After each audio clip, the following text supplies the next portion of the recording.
Good morning, good afternoon, good evening, whatever time this will be listened to or watched. I am so glad to be here. My name is Dr. Ruth Sulaimon. I am a youth inspiration catalyst, and I am also so glad to be here. I want to thank Daddy Femi for this opportunity to be here again in the Reality Youth Summit 2025. And today I will be discussing on the topic managing youthful exuberance. So what is youthful exuberance? It's not a bad thing, it's a good thing. I mean, it depends how it is being managed. So it's a stage in becoming an adult where you show signs of livelihood, enthusiasm, energy, and sometimes for others, even rebellion. So it's a transitioning from a younger age to adulthood. And we're going to use this verse as our core for this topic. It says in Ecclesiastes 11, verse 9, you who are young, be happy while you are young.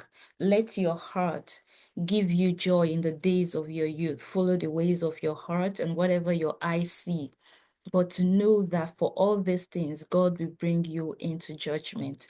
And so this verse is telling us that this is the characteristic of somebody that is youthful, that has exuberance, because the younger generation are happy. Even if you see children, they may be crying now, they're happy. So there is that growing, and the brain is also developing, the frontal cortex is also developing, and so there's that like exploration, I mean, the carefree life and so on. But this wise man says that follow the ways of your heart.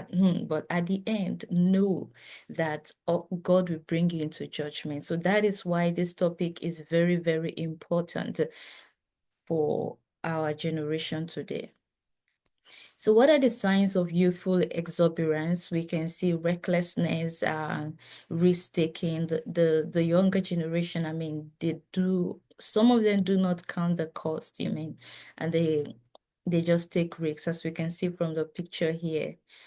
Obviously, there are no people in their 60s, neither people in their 70s, which is not always a bad thing. So other signs is independence.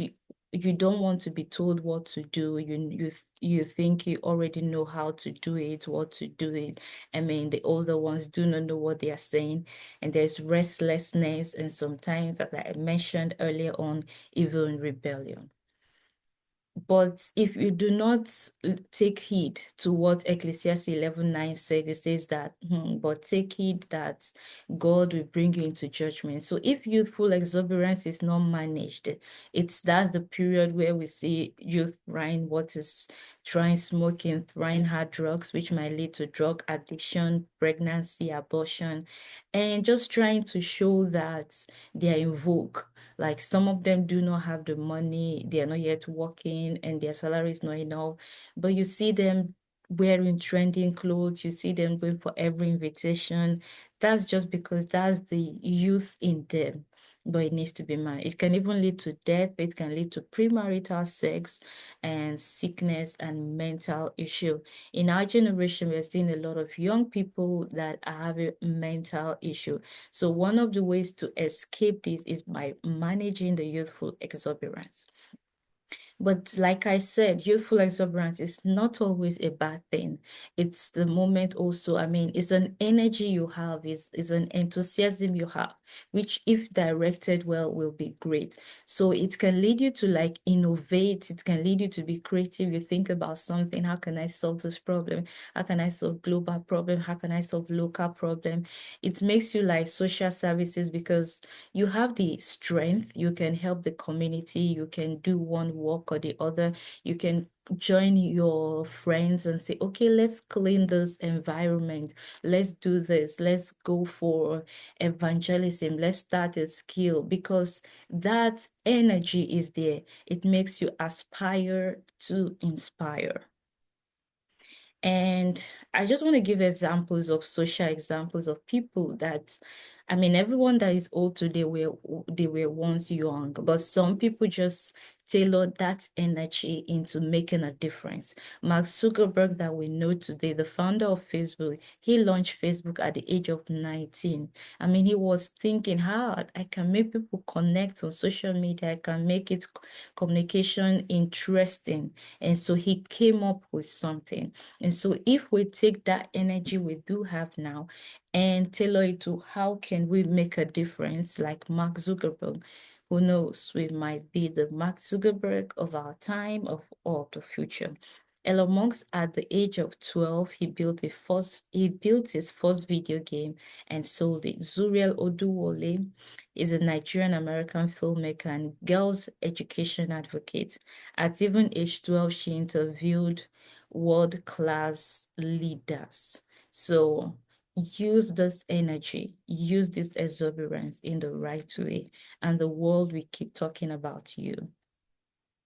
In the Bible too, not just let's talk about the social. In the Bible, we see David, he killed Goliath. I mean, he was so he dared the impossible, you know.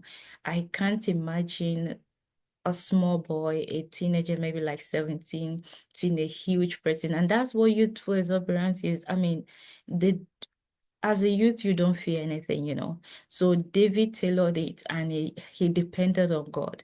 Joseph also was young, but many youth today are trying like, I have my life to live, you know. I have sugar mommy, I will have all sugar daddy, not just for the meals, but like whatever, I just have money and this and everything.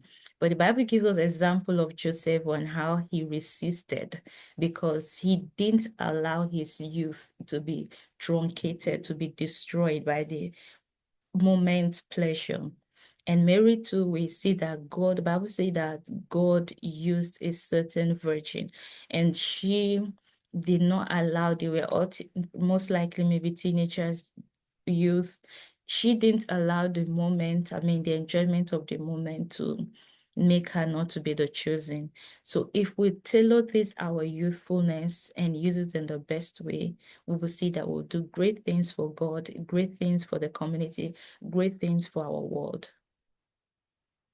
There are also negative examples in the Bible. We see the prodigal son, and he was like, yeah, my father. You give me what is my portion because I am going to live my life. You're not going to tell me what to do anymore. And so he took his wealth and took it and live a reckless life. Rehoboam also ignored wise counsel. After Solomon, he was like, he told his fellow youth, you give me counsel. And the older one said, no, this is not how you do it. But he didn't listen. Absalom also was like so handsome and he used it against his father. So you might be handsome, you might already feeling you are on top in your academics, in whatever, but you need to like submit to the will of God, submit to counsel. Ways of managing youthful exuberance. You must know your purpose. You must know why you are existing. I mean, David knew why he was existing. Joseph saw a dream and knew that one day I will rule. And as a young person, if you know your why, it makes you avoid doing other things. It makes you live your life as God will want it. And so you must know what interests, what values, what talents do you have? What is that thing your heart is crying to? What pain do you feel? Like, do you feel pain for the lost? Do you feel pain for the sick? Do you feel pain for orphans? Do you feel pain for the backwardness of Africa? Do you want to cause a change? So know your purpose will help you to manage your youthful exuberance. You need to have discipline and self-control. Joseph had discipline. He was like, no, I won't sin against God. And so he didn't sin. As a young man, he was able to manage Potiphar's house, the prison. He had time management. I mean, so we can also, as youth, you can manage your time. You can have like a goal from this year to this year. This is the number of souls I want to bring for God. From this year to this year, this is the number of money I want to make.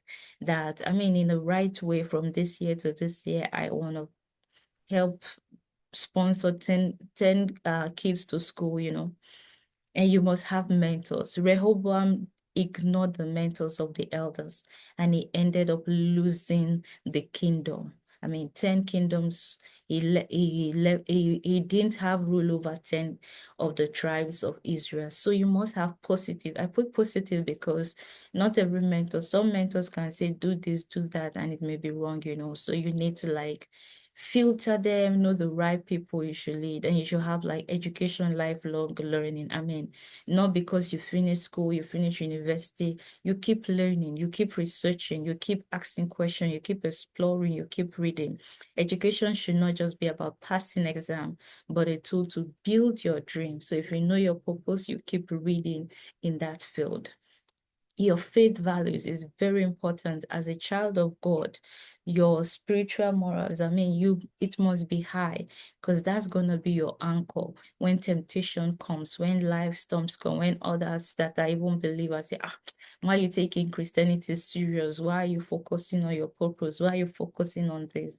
So you must know God. They that know their God shall stand and shall do exploit. I love this verse because somebody gave it to me on and wrote it in my Bible when I was very young, and I can never forget. And this is how she even put it, like, for the females, the WO is for you. And for the man, is just, you see, how can a young man or a young woman keep his way pure? By guarding it according to your word. So the word of God is the basic, is the fundamental for you to be able to manage youthful exuberance. So my closing thought is that managing youthful exuberance isn't about silencing the fire. No, we're not saying like you should be a dummy, a dolly. No, we're saying that fuel it with wisdom and be able to light up your world like David. Fuel it. Who is this Goliath? Define my God. Define the God of Israel. I mean, he fueled it and he used it to be able to give victory to the land of Israel. So use your youthful exuberance for the Lord, manage it, know your purpose, and you're going to do great things for God. Thank you. I remain Dr. Ruth Sulaimon. And if you have any questions, I'm here to give you an answer.